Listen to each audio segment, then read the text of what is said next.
Hello, आज हम लोग देखने वाले हैं थ्योरम्स रिलेटेड टू प्रोबेबिलिटी, यानी प्रोबेबिलिटी से रिलेटेड कौन कौन सी थ्योरम्स है। तो there are following two theorems related to probability. दो थ्योरम्स हैं, एक है एडिशन थ्योरम और एक है मल्टीप्लिकेशन थ्योरम।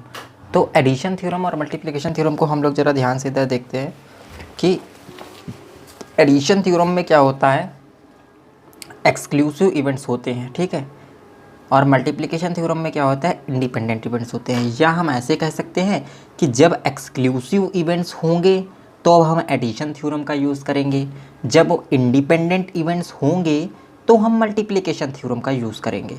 अब एक्सक्लूसिव इवेंट्स क्या होते हैं और इंडिपेंडेंट इवेंट्स क्या होते हैं ये देखते हैं। अच्छा, एडिशन थ्योरम का मतलब क्या है कि इवेंट्स को ऐड कर देना, है ना। एडिशन थ्योरम में क्या करेंगे, इवेंट्स को हम ऐड कर देंगे।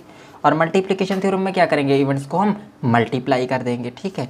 तो एडिशन थ्योरम में याद रखना एक्सक्लूसिव इवेंट्स होंगे और मल्टीप्लिकेशन थ्योरम में इंडिपेंडेंट इवेंट्स होंगे। या हम ऐसे भी कह सकते हैं कि जब एक्सक्लूसिव इवेंट्स होंगे तो हम इवेंट्स को ऐड कर देंगे, या जब इंडिपेंडेंट इवेंट्स होंगे तो हम इवेंट्स को मल्टीप्लाई कर देंगे, ठीक है।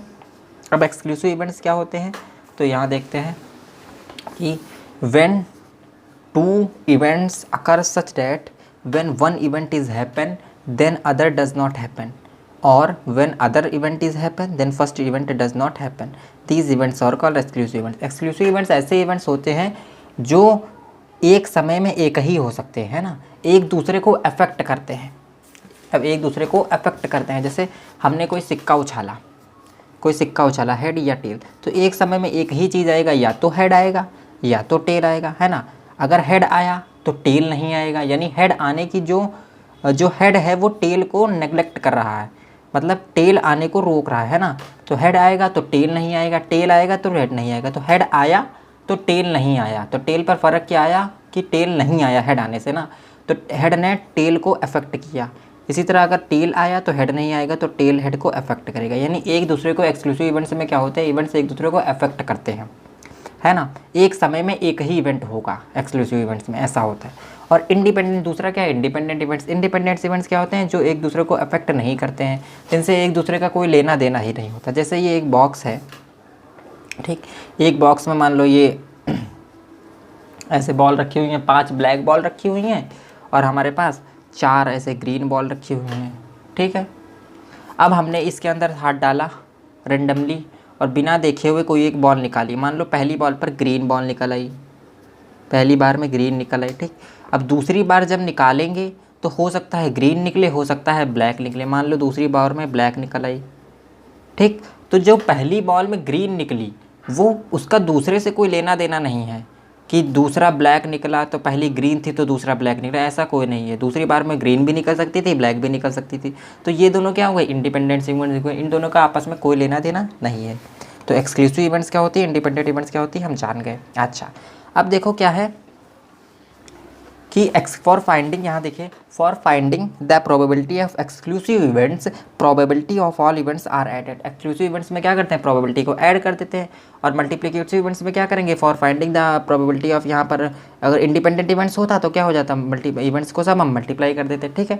अब देखो यहाँ पर मान लो हमारे पास n पार्टिकल्स हैं एक्सक्लूसिव इवेंट्स, ठीक। तो n में से जो nr पार्टिकल्स हैं वो R रिज़ल्ट देते हैं, और N में से जो NS पार्टिकल्स है वो S रिज़ल्ट देते हैं। और ये दोनों इवेंट्स कैसे हैं, एक्सक्लूसिव इवेंट्स हैं। तो प्रोबेबिलिटी R आने की प्रोबेबिलिटी क्या हो जाएगी, नंबर ऑफ R, कि कितने R दे रहे हैं रिज़ल्ट, अपॉन टोटल नंबर यानी कैपिटल N।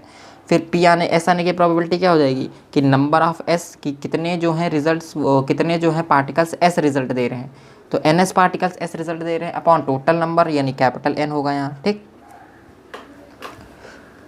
भाई। इसी तरह समझिए कि मान लो 100 तुम्हारे पास क्या थे, सिक्के थे, तुमने उछाला तो पहली 52 तुम्हारे पास हेड आए, ठीक, और 48 टेल आए, सही।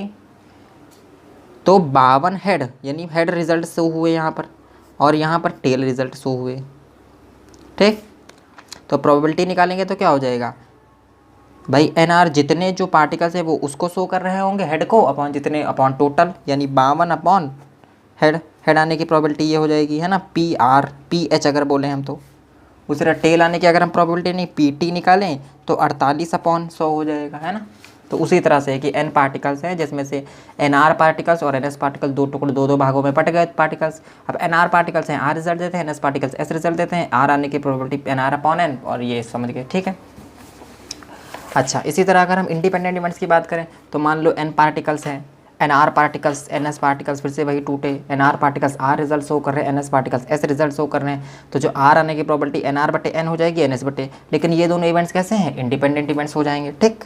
कि nr पार्टिकल्स और ns पार्टिकल ये दोनों रिजल्ट कैसे हो, सॉरी ये r रिजल्ट और s रिजल्ट ये जो है कैसे इंडिपेंडेंट है, दोनों यानी एक समय में हो सकते हैं। इंडिपेंडेंट क्या हो जाएंगे, जो एक ही समय में दोनों हो सकते हों, ऐसा कोई ज़रूरी नहीं कि दोनों हों एक समय में, लेकिन दोनों हो सकते हों, एक दूसरे को अफेक्ट ना कर रहे हो, इंटर रिलेटेड ना हो, वो इंडिपेंडेंट, ठीक। अब जैसे यहाँ लिखा है एडिशन थ्योरम में, क्या लिखा है एडिशन थ्योरम में, देखो यहाँ और लगा हुआ है भाई, हमने प्रोबेबिलिटी ऑफ हैपनिंग आर निकाल ली, आर आने की प्रोबेबिलिटी, एस आने की प्रोबेबिलिटी। अब एन आर और इसलिए लगा हुआ है क्योंकि एक समय में एक ही होगा, या तो आर या तो हेड आएगा या तो टेल आएगा, ऐसे समझो भाई। सिक्का उछाला तुमने, सिक्का उछालने के बाद या तो हेड आएगा या तो टेल आएगा, दोनों में से कोई एक ही होगा ना, इसलिए यहाँ पर और लगा हुआ है। और इधर total N R plus N S, अब कैपिटल एन से दोनों तरफ डिवाइड कर दिया हमने, तो ये प्रोबेबिलिटी बन गया पी आर और एस, ये पी आर बन गया, ये पी एस बन गया, और ये प्रूफ हो गया। इसी तरह अगर मल्टीप्लिकेटिव की बात करें तो वही P R equal to N R बटे S, P S equal to N S बटे एस, ठीक। अब पी आर और एंड एस इसलिए लगा है क्योंकि दोनों एक समय में हो सकते हैं भाई, हो सकता है कि ग्रीन भी आ जाए, हो सकता है ब्लैक भी आ जाए, है ना। तो पी आर और एस, तो पी आर और वही चीज़ दोनों तरफ हमने किया, कैपिटल एन से डिवाइड किया, तो P R into P S हो गया, समझ गए।